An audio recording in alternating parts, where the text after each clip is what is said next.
So this is a video that has made the rounds in the so-called anti-feminist community, whatever that is, and that requires a whole video essay on its own. But it's made the rounds, and a couple of people chatted about this.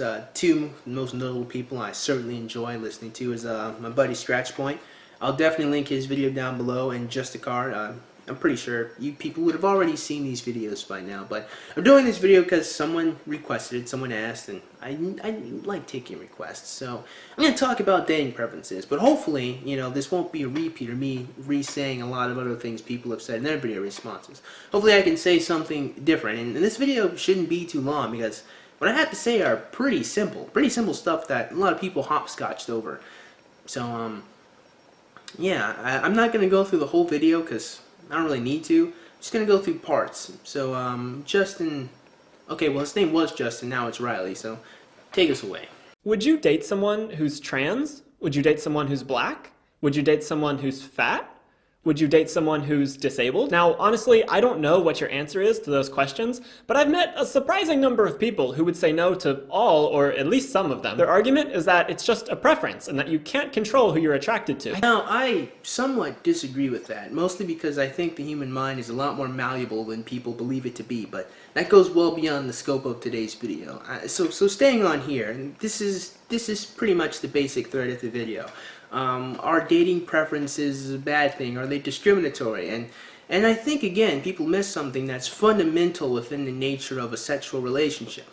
I'm pretty sure you can guess what it is by what I just said. I'll elaborate in a second and continue. I think most of the time that this is brought up, it's in regards to race. I'll link to a couple really good videos in the description about racial dating preferences, but in this video, I want to talk about our other biases. Let's start with trans people. Would you date a trans person, honestly? No. Think about it for a second. I don't need to. The answer is no. Okay, got your answer? Well, if you said no, I'm sorry, but that's pretty discriminatory. Now, don't get me wrong, I'm not saying you're a horrible person who hates trans people. There was probably a time in my life when I said I wouldn't date a trans person. But and that would be reasonable. You'll find out in a second. I'm just letting this play out.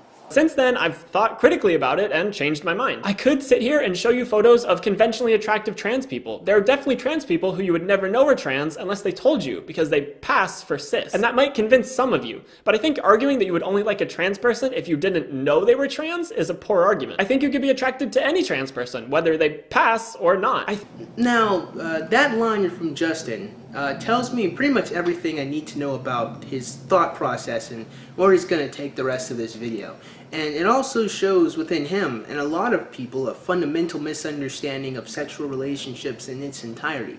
See, the thing that I find to be incredibly interesting is the very premise of this video. Saying that dating preferences are discriminatory is pretty obvious. I mean, when you stop and think about it, not even with a bit of complexity, you'll only have to come to one conclusion, and that conclusion is that's the point. Like that's the point. If I came up to you and said, "Hey, if you drink some water, it shall quench your thirst," you won't look at me in confusion. You wouldn't be surprised by that brilliant revelation. You wouldn't say, "Oh, quite the deduction." If I said those words to you, you would stare at me in blatant disregard. And it's like, well, yeah, duh. I mean, if I told you the purpose of a car is to get you from point A to point B, you wouldn't sit there like, oh, well, I never thought about that. You would just be like, yeah, exactly. And again, so dating preferences is that obvious. It's that simple. Dating preferences are supposed to be discriminatory. That's the point. Now, a lot of people don't like the word discriminatory. They don't like the word discrimination. It certainly has a very negative connotation, especially when regards to race. However, discrimination is something that we do all the time. It's something that women do all the time, and no one really has a problem with. People only really have a problem with discrimination when it comes from the mouths of men. Just go talk to Nash Greer about all of that. But I digress. On a serious notion, the point of dating preferences is to be discriminatory.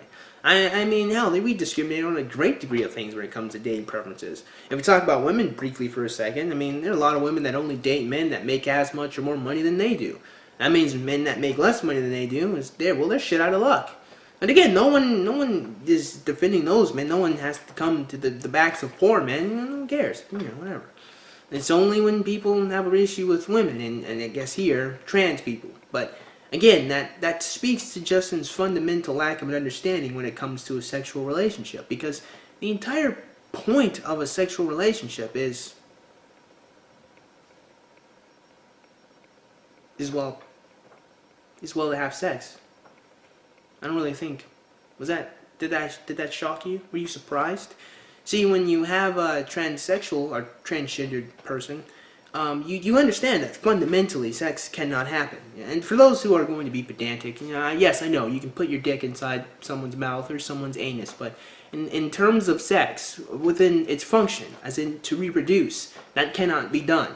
Now, of course, some people will come by and try to argue with me about the purpose of sex and say, well, there's when I have sex with my girlfriend or my husband or my boyfriend, I'm not trying to have children. Well, certainly, when someone takes a gun and they go to a shooting range, they're not trying to kill anyone, they're just practicing their aim. But that doesn't change the function of the gun, now does it? A gun is still a tool used to kill people. If I take a pair of scissors, I can use it to open up a can. That doesn't change the function of the scissors, it doesn't change the purpose of the scissors, which is to cut paper. And sometimes to cut hair, you can do that too. But again, it's the same thing with the sword. It really doesn't matter. If I take a sword, I can hang it up on my wall. But it doesn't change the purpose of the sword. It's a weapon to kill people. Again, you can take an object and use it however you desire within its function, but it doesn't change the purpose, and sex is that. So I just argued for the telos of sex. The point of sex is to make people. And the point of a sexual relationship is to have sex with that person, to make people. And the reason why you discriminate is because you kind of want to make reasonably well people, which is why you won't have sex with individuals you don't think will make good people. And that's why you have dating preferences, because in your reptilian brain you're looking for traits that will make a healthy person. That's why. It's really simple. And the reason why people wouldn't date a trans person is because functionally you can't have sex with them, and it's that simple. And they're done. That is the beginning and the end of that conversation. Good night. Except there are still a couple of things I can discuss, so. I think the main concern that people have in regards to dating a trans person is that they won't have the genitals that they expect. Because we associate penises with men and vaginas with women, some people think they could never date a trans man with a vagina or a trans woman with a penis. Yes, see, he's on the cusp of self-awareness. That is the whole of the point, right? That is the whole. That is the beginning and the end of that conversation. And yet he still continues to talk because, in all honesty, Justin, Riley, Justin shows us that we have, or he has, a lot of people actually have a fundamental misunderstanding of relationships or sexual relationships. And more than anything, he shows this is what happens when you take liberalism to its logical conclusion. Yeah, I said it. I said it. Yep. You can play the video back. That is exactly what I just said. But I think that people are more than their genitals. I think that you could feel attraction to someone without knowing what's between their legs. And if you were to say that you're only attracted to people with vaginas or people with penises, it really feels like you're reducing people just to their genitals. You're kind of objectifying them, but you're thinking of them more as genitals than objects. So I guess you're kind of genitalifying them? Yeah. And you're not wrong. But you see, Justin, that's the point. Again, that's the point. Now, I mean, Justin's trying to make this seem like it's a negative thing to reduce people down to their genitals, but no, of course, it's not a reduction down to their genitals, but their genitals are a very important factor into whether or not you're going to date them. That's kind of why that whole homosexuality thing is even a thing, why that whole heterosexuality thing is a thing too. I mean, your genitals have a pretty important, by pretty important, I mean the most important part of those definitions and what makes those abstract terms even a thing to be understood in the human mind. But it sounds, just a roundabout way of saying, yes, genitals are important. They dictate whether you're heterosexual or homosexual. Anyway, my point is, we have implicit biases that we were raised with or that we developed over time, and they can be hard to get rid of. And I think this can be especially prominent within the queer community. Gay men often pride themselves on being disgusted by vaginas, and the same goes for lesbian women with penises. It's difficult because some queer people have built their sexual identities on these repulsions, but I don't think they're innate at all. If you met someone who was extremely attractive, had a great personality, but didn't have the genitals that you wanted, you might be surprised to find that it isn't a deal breaker. As someone who is trans and gay, sometimes people ask me with a very accusatory tone if I would date a girl with a penis. Because there's this stereotype that trans lesbians are just predatory cis men creeping on cis women. But I guess. I can't really comment upon that. The thing is, I absolutely could be attracted to a woman with a penis. I could be attracted to any woman, cis or trans. If I find you attractive, I don't care what you have down there. But now, completely withholding the conversation of what makes a man and what makes a woman, which would be the fundamental underlying conversation to be had here. It goes well beyond the scope of this video, and I'll have to cover some other time. However, I think this is an appropriate time to address what I mean when I say you're taking liberalism, or he's taking liberalism to its logical conclusion. I see it with a lot of liberals and progressives a great fear of discrimination, a great fear of casting people out or not including people because of abstract or traits that they have. And for the most part, that's a fine and dandy thing to do, you know, not discriminate against races of people because it's a problem. However, when you take liberalism that far, you miss the fact that sometimes discrimination is a needed thing. I mean, think about this for a second. You probably wouldn't date someone that's untrustworthy. Well, that's discriminating. You're discriminating against the trait that they have. Sure, I mean, the root of what Justin is saying is you shouldn't discriminate against people for, you know, physical traits and attributes, but I don't really find that to be completely reasonable. I mean, sure, I'm a different person. I'm a different guy. I would date a woman because she is a woman, and if she is a well enough woman who treats me well, I would date her. But I'm not pretending that I'm normal. I'm not. I'm different from most men. Or maybe whatever. The point that I'm making is this. That's not a reasonable thing to ask of people. However, what's even less reasonable is to ask people to completely withhold their sexual orientation and to date someone they functionally cannot have sex with. They functionally can't do something with. And see, because in the liberal mind, they just think that you can be whatever you want to be, it's just how you feel. They just view penises and vaginas as just arbitrary traits, the same way they would view skin tone or something. Instead of viewing it as critical, and by critical I mean the most important part of a sexual relationship, that whole functionality of having sex and bringing forth children. So when you get to this point in their mind where you don't want to discriminate against anyone, you get to these absurd positions where you think that you can have sex with a man that has a vagina when you too have a vagina. So you're not really having sex. I mean, you gotta put on a strap on or you gotta lick their vagina, but licking a vagina really isn't intercourse in any way. So I guess you can call it. I guess you can call it intercourse, but not the functional kind. So, skipping ahead a bit, Justin goes on to chat about overweight people and disabled people, and how not dating them is discriminatory. But as I already covered, again, well, that's the point. Now, the thing about fat people is the fact that, I mean, fat people, they're still people, and, you know, someone's got to love them, and I would certainly date a fat person, you know, at least a reason. I wouldn't date someone that's 400 pounds, and I am certainly going to discriminate against that. For, I would believe, to be obvious reasons. But yeah, sure, I think Justin has a bit of a point here when he goes on to say that, you know, if you spent time with a fat person, you got to know them, and you really like their personality, their weight really wouldn't be that much of a factor. And for most people, that's certainly the case, even when it comes to physical attractiveness. I mean, after you spend a great degree of time with someone, even when you immediately thought they were attractive, there becomes something more there. There becomes more of a bond, an understanding of the two people, you know. There becomes usually, or at least there should, I wouldn't say usually anymore, but there was some type of respect there. You stay with that person because you respect them, because you honor them. You honor their commitment to you. And that's one very important thing that it's missing in a lot of relationships, because a lot of people more focus on the whole carnal sexual desire thing, but again, beyond the scope of this video. The point that I'm making is Justin is right. Normally, when people spend a great degree of time with someone they like, they do begin to care about them more than their aesthetic appearance. That being said, again, the point of dating preferences is to be discriminatory.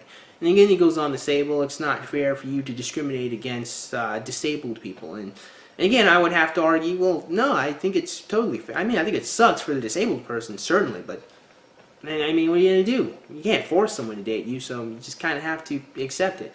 And to be fair, there are people who discriminate on just a bunch of, I would find, unreasonable reasons to not date someone, but you can't really stop them. It's going to happen because that's people. So it's unfortunate, certainly, but that's just how the news goes. And the thing is, it's okay. I mean, you know, if someone doesn't want to date you because you're black, honestly, I don't really think you're the one missing out on that. I think the person who doesn't want to date you because you've got dark skin is the person who's missing out on it all. So that's how I feel about it, honestly. Like, if a woman's like, you're too dark for me, and be like, well, you fucked up, not me. So I think that's how a lot of people should take it. Not in like a cocky, arrogant sort of way, like I'm the best thing that'll ever happen to you, but in a way that understands that if they're not going to date you despite all the great traits that you may have, they're the ones missing out, not you. In fact, they've shown their hand. They've shown themselves to not really be all that complex and wonderful, haven't they? So hopefully, that'll help you out as you go about the rest of your day.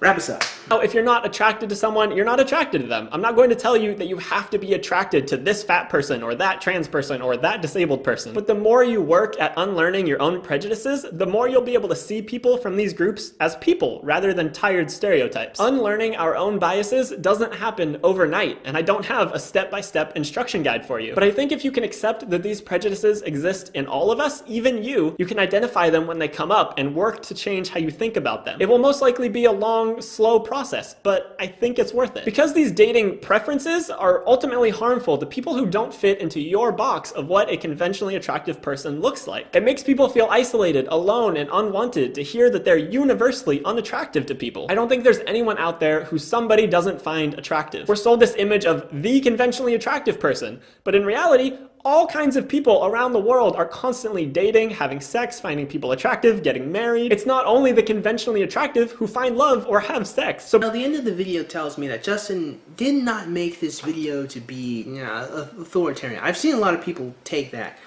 angle at the video, that Justin's being an authoritarian feminist who's trying to tell you how you should feel. And, I mean, sure, there might be elements in there, but again, I don't really think the guy came out with any malicious intent or any harmful intent. I think Justin was trying to help people and try to make people who aren't conventionally attractive, whatever the fuck that means, feel better about themselves or feel like they can date someone. Well, I just have to say two last things and I'll end the video. One, I mean, if you're a woman, that's not really a problem for you, like at all.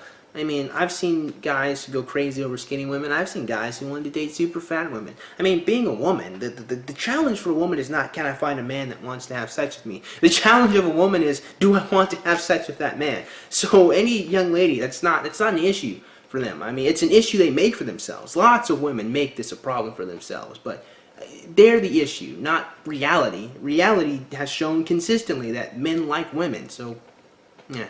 I guess the second thing, which is going to wrap us up, is this. I mean, I understand Justin's coming from a nice place, and he's trying to be nice and thoughtful to these people. But honestly, the truth of the matter is, one, he's right. I mean, most of the time you are going to be able to find someone that finds you attractive in some capacity. Is that person probably going to be in your area?